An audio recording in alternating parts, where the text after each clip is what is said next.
Welcome to the Get Real Podcast, your high-octane boost of full-on reality therapy for personal, business, and investing success with your host, Ron Phillips, because somebody's got to tell it like it is. Hey, everybody. Welcome back to the Get Real Podcast. Ron Phillips here. Heather Marchant here. Hey. We decided that we want to talk a little bit about what we do because I had a client, actually it was a new client that reached out to me, and he found us on the podcast, and he said, I had no idea like really what you guys did. And I've been listening to the podcast for a long time.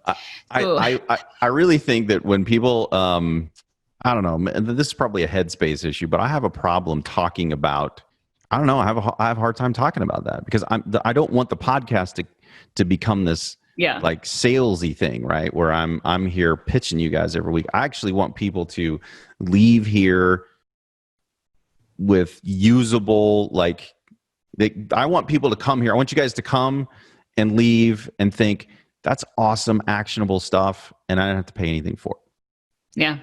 And I actually like doing it personally because I send out these links to my clients when they have questions. It means that they get a more complete answer. There's someone talking to them on a video versus me explaining it over the phone. It helps them understand it better. So as a good example, I had a client ask me about cost segregation, and I said, hey, here's an awesome podcast on cost segregation. So I do it all the time. So it helps me personally in what I do. So I bring my clients' questions here. So I guess in some ways, Ron is completely selfless, and I have a degree of selfishness in doing the podcast. Well, we all do because when I do that, I get a lot of benefit from this just from doing it. I really enjoy it. So yeah, it is fun. So selfishly, I do this because I want to, and I really don't. I mean, other than the fact that I really want you guys to listen, I don't really care. I just want to come here and talk about what I want to talk about. So today, I'm not going to talk about what I want to talk about, but there have been several people who go, what's the point? Like, what do you guys do? You keep talking about your business and your team, and you tell us all this cool stuff about them. We still don't even know what the heck you do. So to that end, today we're going to share with you what we do. I'm going to try to weave some really cool stuff in there for you guys so that you got some usable something out of it. But yeah, I mean, this all started, I'll go way back 20 years ago. When I first started in real estate, I got started because I got fired. I mean, I wouldn't call it that back in the day, but the reality of the situation is I didn't have a job. I went into a meeting, and when I left the meeting, I didn't have a job. So you call it what you want. They didn't say you were fired, but I think they said something more like, we don't have enough money to pay you. Same difference. It doesn't make any difference. So then I was looking for a job, and I found, I'd been reading about real estate. I was interested in real estate for years. I'd been interested in real estate and investing in real estate. Man, Ron, how young were you and you were interested in real estate? You were only in your 20s. I was really young. So my grandpa made quite a bit of money, and he had several houses. When you're a kid, you can only appreciate the fact that your grandpa has cool houses when you go to the lake, because the lake is a cool place. And, Florida, because there's alligators out the back door, and it's close to Busch Gardens and stuff, and so you paid attention because you had fun in his house. Yeah. And, my dad, I got old enough in my teenage years to understand that he had fixed these things up. My dad told me that he fixed these things up, and then he would sell them, and then he would take the profits and go buy another one and fix it up. And he was always working on them, which really isn't my speed. I mean, if anybody knows me, that's wrong angle for Ron. But I went in the military. When I came back out of the military, I came back to my hometown, and my recruiter was still in my hometown. He was no longer in the military. And he was this real estate mogul all of a sudden. He was a realtor in town, but he owned a bunch of rental properties. He told me a little bit about it. He told me about the VA, what I could do with it. And I actually tried to buy a fourplex as my first property and rent the other 3 out, but I didn't have any experience. They wouldn't give me the loan, right? So I tried really young, like my early 20s, to figure this out with no help, no seminar, no books, no nothing. Just I tried to do it because I saw my recruiter was doing really well. Why I didn't hate my recruiter like everybody else did is a whole different ballgame. But I didn't. He's kind of a cool guy. Craig Conant out there in Warrensburg, Missouri, still doing real estate, I'm sure. Anyway, good people. That's awesome. Anyway, so from there, I think everybody's kind of heard my progression, but from there, I rehabbed houses with my brother. I got my first deal. I went to a seminar, got my first deal, and then we did business. My brother and I rehabbed houses in inner city Kansas City for a bit. Wouldn't recommend it to anybody. Carrying a gun, that's the only part I remember. Yeah, not concealed. Just want everybody to make sure they know I got it. So, I mean, it's just that was completely different than what I do now. But this company started because there was a need for rental properties in my marketplace. Met a guy who was selling rental properties to people in California. And at the time, I was rehabbing and flipping houses, which is like a crack hit. I mean, you get big amounts of money, you get them fast, and then we would spend them, right? We would just put it right back in the business. We never had a whole bunch of cash because we were constantly rolling the money in the bill, and I was like an addict, And I didn't really understand the rental thing very well when I first heard it, because it was these tiny little amounts of money over time, and it seemed really stupid to me. Like, why would anyone do this? Yeah. When you could go and you could rehab houses and get like $20, $40, $60, $80,000 a pop. Until I met some people who had them, and they had a lot of them, and they really didn't work at all, ever. Now that part seemed pretty cool, because John and I worked really hard at our rehab business, really hard. So anyway, I just approached this guy and I said, "Hey man, I'll take care of Kansas City market. Let me open this thing up." And I did. And then I opened up a couple other markets, and we sold hundreds and hundreds of houses to people out of state. Man, then just more from there. Like I started doing my own seminars, and we were finding our own leads, and all of that blew up in 2012. And then I started all over again doing the same. You weren't thing. rehabbing at this. Like, when did you stop rehabbing? No, and I guess that's a pretty cool thing for people to understand. Like I think as business people, sometimes we ask the wrong questions to ourselves. Instead of asking, "How can I do this?" we go, "Man, I'd really like to do this, but then there's the tax liability, there's this, and there's this." And we talk ourselves out of whatever it is, instead of saying, "How can I do this?" Like, how does a guy go from like broke as a joke, fired, young family? Yeah, how many kids did you have? Just Ashley. Just Ashley. Okay. Barely Ashley. Barely Ashley. And I mean, her voice was there. Ashley, I know Ashley's probably going to listen to this. She's going to say, but I know, I'm so funny. You were barely there. She had some lungs. The tiny little body, she had lungs. And that girl had some lungs. Anyway, barely there physically, but her presence still is too. Still is. Her presence is still very well felt. Anyway, how does a guy like that go from there to doing hundreds of deals a year? Well, you ask a better question. How can I do hundreds of deals a year, not own any of them, have no skin in the game, and still make a lot of money? Because that sounds impossible. Mm-hmm. Especially that fast.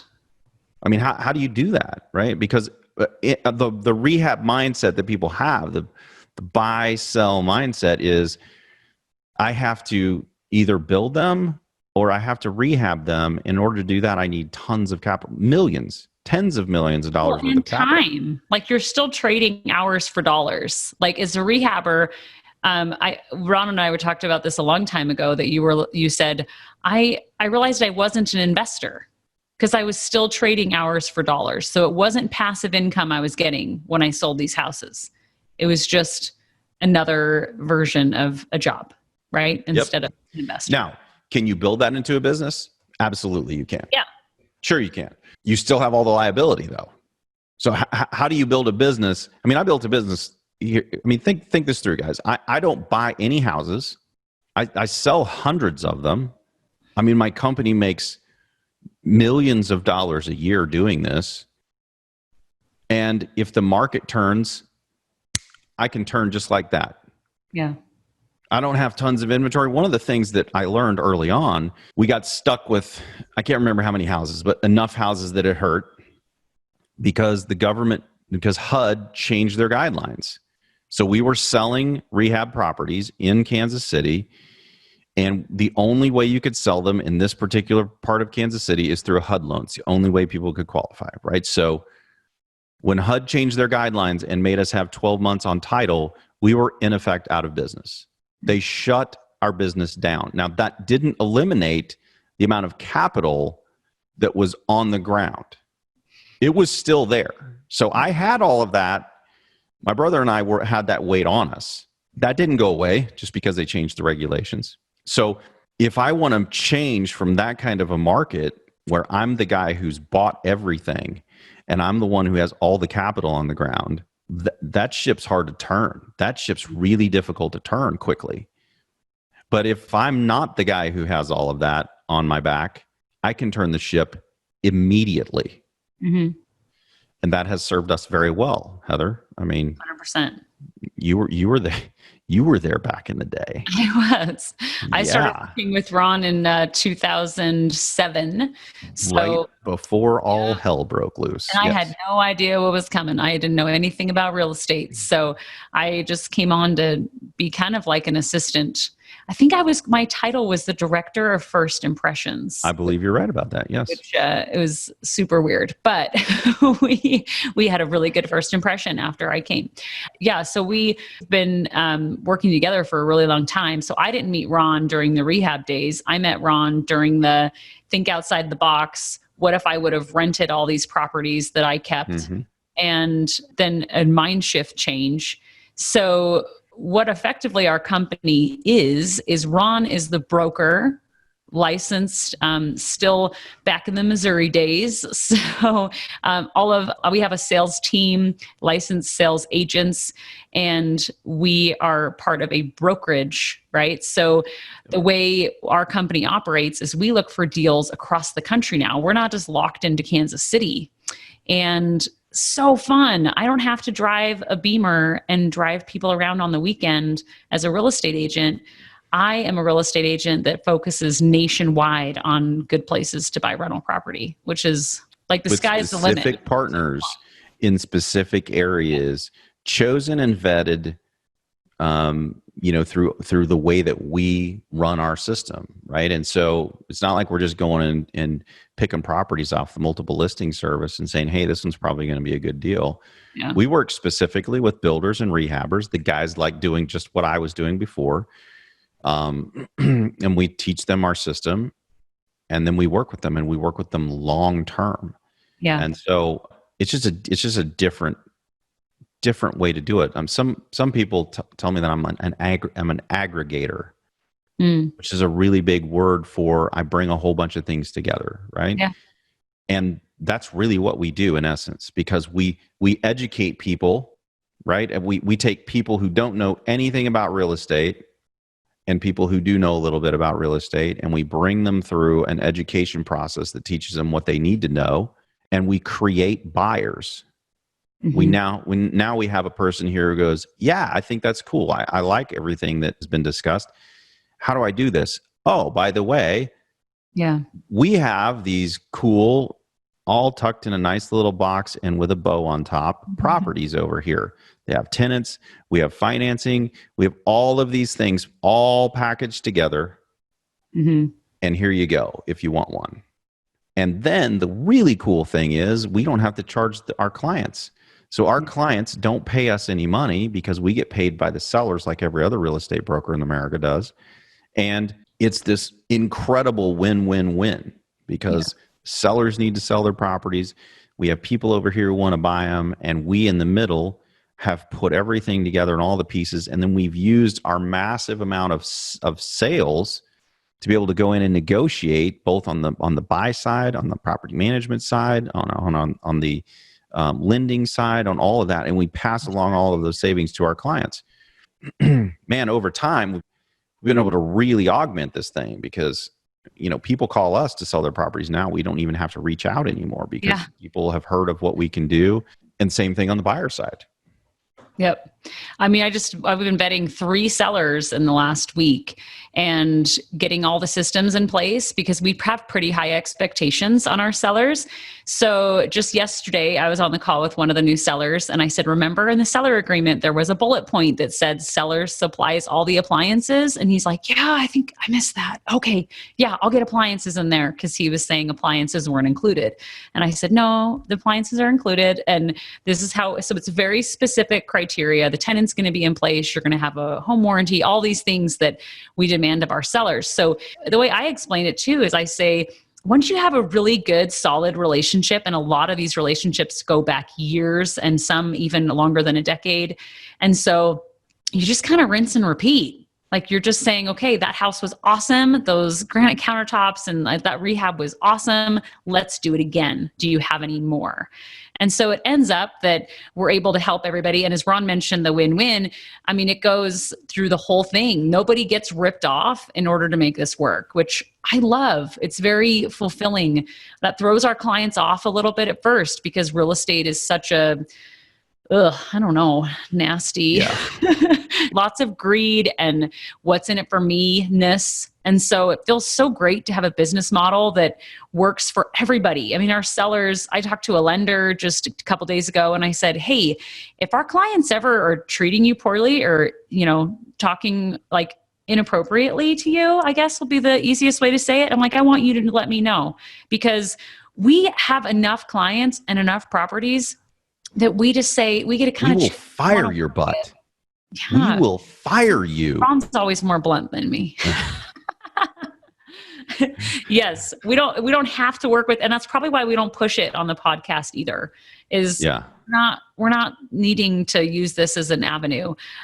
People are coming to us from the podcast because of our message on here, but this wasn't the dream behind having a podcast. So yeah, and you probably realize that now because we're in our second year, and I basically don't ever talk about what we do, which is weird. Everybody's like, dude, you gotta like do something. Like people are going to want to know what you do. And of course, now I realize that because people are asking. So this is what we do.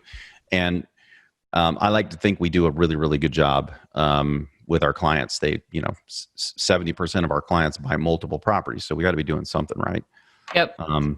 For sure. I mean, we have internal, I think as far as our staff, we always talk about on this show and our awesome staff, because we do have great people.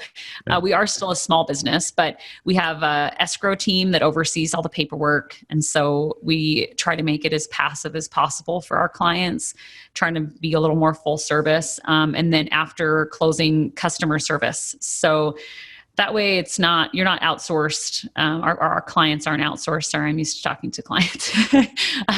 It makes it a lot easier to help someone who needs that education, like Ron talked about, where we're bridging education and implementation. Or help.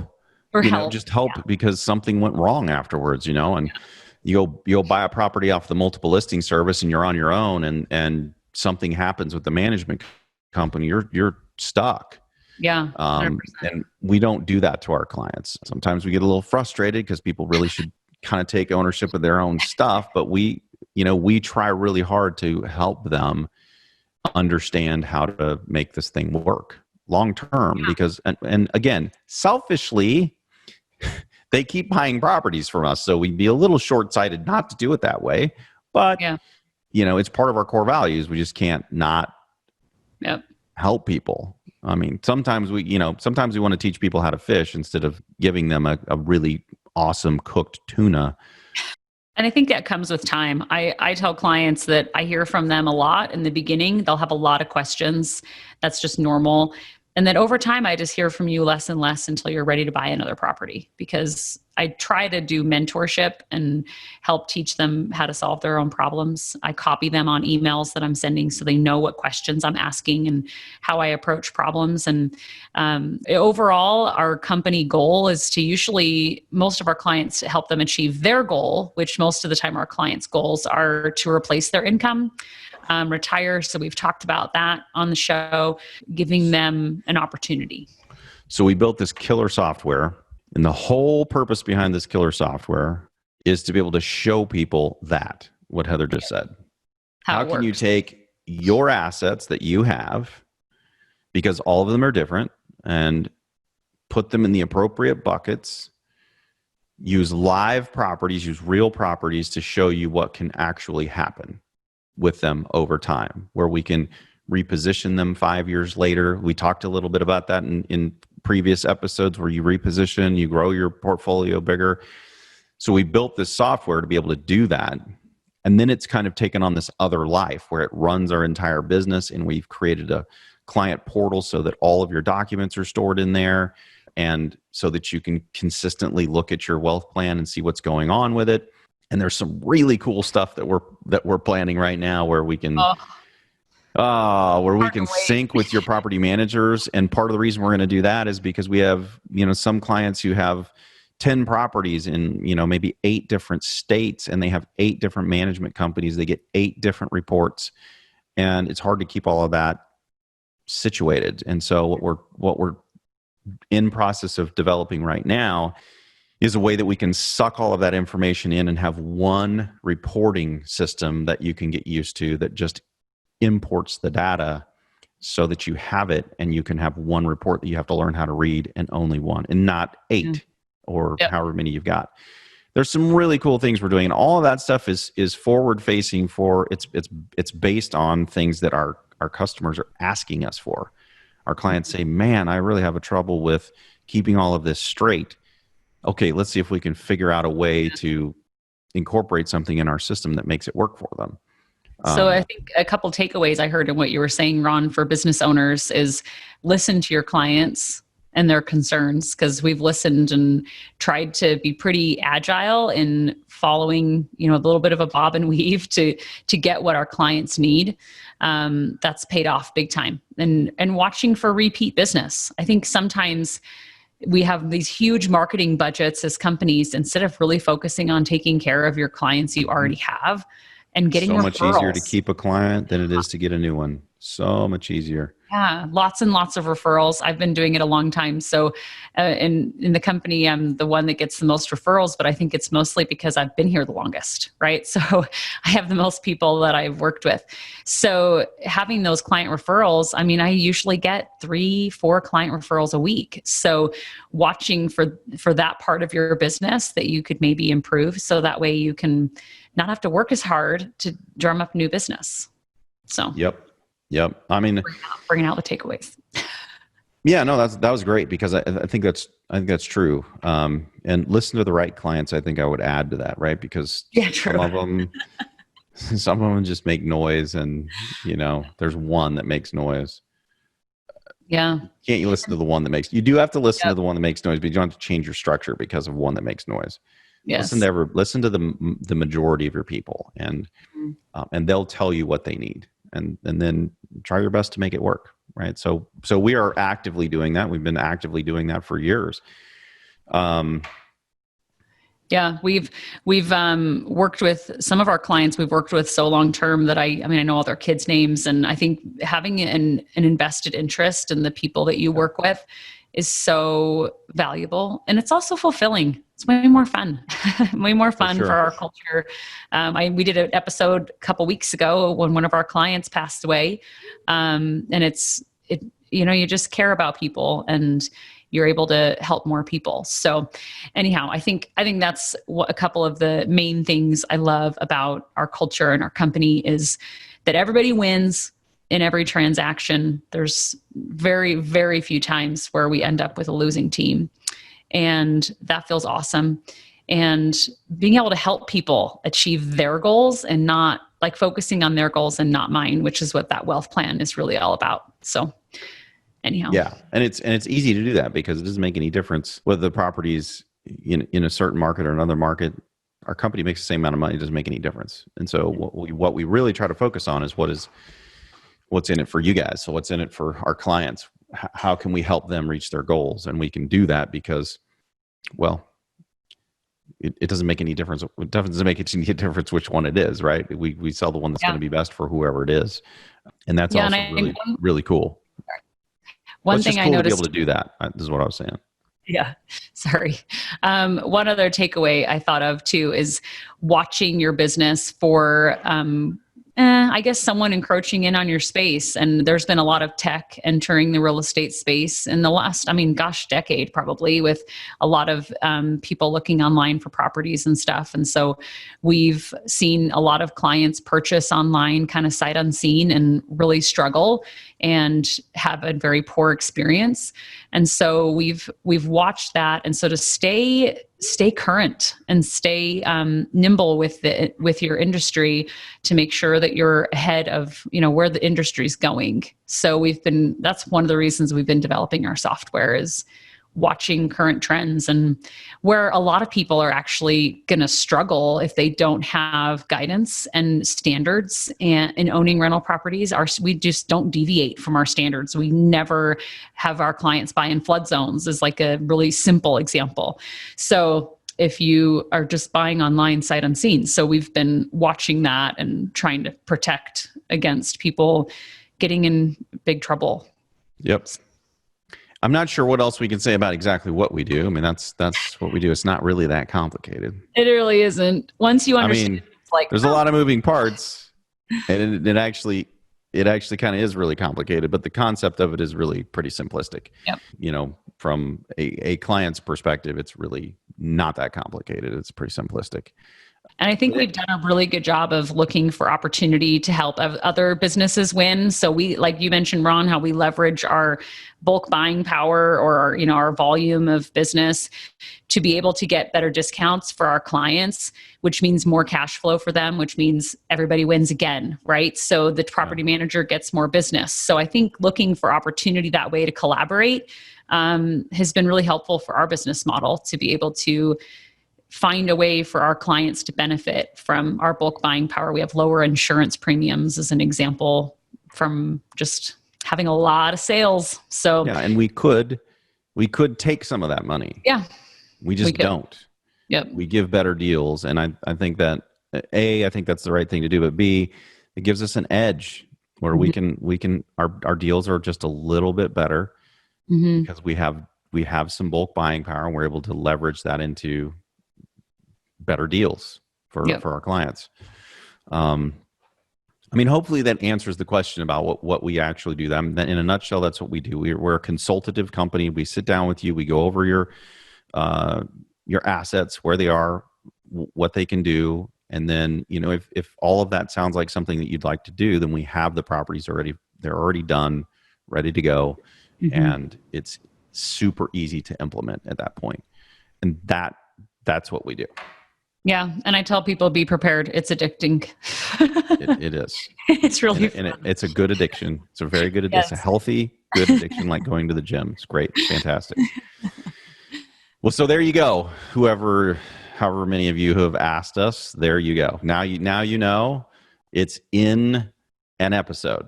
True. And now I can send this out. That saves me like 25 There you go. Done. Done, everybody. If you like us, share us, please. If you're interested in the company that we just talked about, it is at rpcinvest.com. You can go there. You can also email us at invest@rpcinvest.com. You can find the show at getrealestatesuccess.com. All of that will be in the show notes. And we really appreciate you. We appreciate you listening. We appreciate you sharing. We appreciate you doing all the stuff you do. And send us some questions and things that you'd like to hear about, because Heather, just like this, we will likely do a show about them. So you want to know how I get my hair just like this? Just send in the question. Send in the question. Send in the question. Everyone wants to know, Ron. So of course they do. Of course they do. All right, everybody. Thank you. This has been the Get Real Podcast. To subscribe and for more information, including a list of all episodes, go to getrealestatesuccess.com.